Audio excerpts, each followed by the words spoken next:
Brett Kavanaugh has been nominated by President Trump to be the next Supreme Court justice, replacing Anthony Kennedy.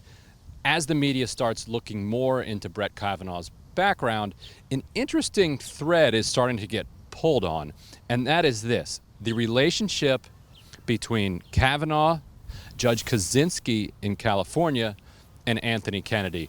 Kavanaugh clerked for both Kaczynski, who was kind of a libertarian judge out in California who resigned recently under a Me Too scandal, and also clerked for Kennedy.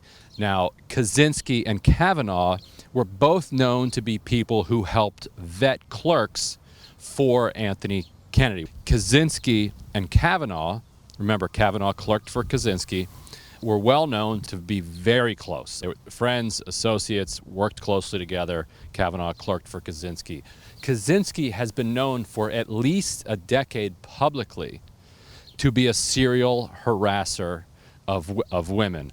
He was only finally felled recently when the Me Too movement made that sort of behavior unacceptable publicly. But it raises the question, given that we knew a decade ago that Kaczynski was a serial harasser of clerks, what did Kavanaugh know about Kaczynski's behavior? And more importantly, to his character, did he enable Kaczynski's abuse and harassment of women in order to further his own career? His career was made by his connection to Judge Kaczynski and his connection to Anthony Kennedy.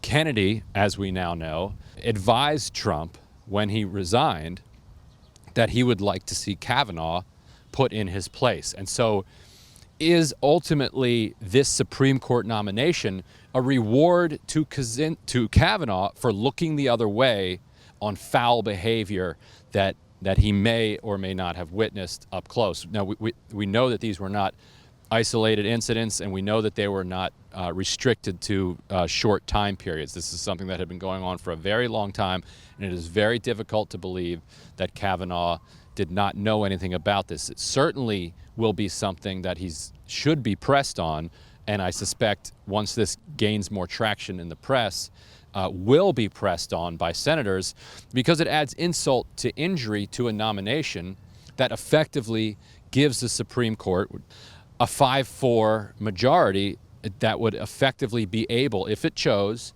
to overturn Roe v. Wade. And if it didn't want to go all the way and overturn Roe v. Wade, would be able to rubber stamp laws that would effectively eliminate abortion clinics in states that are hostile to abortion rights. And so you might still have the fig leaf of abortion rights on the books, but a right without a place to go to actually get abortion services isn't worth a ton.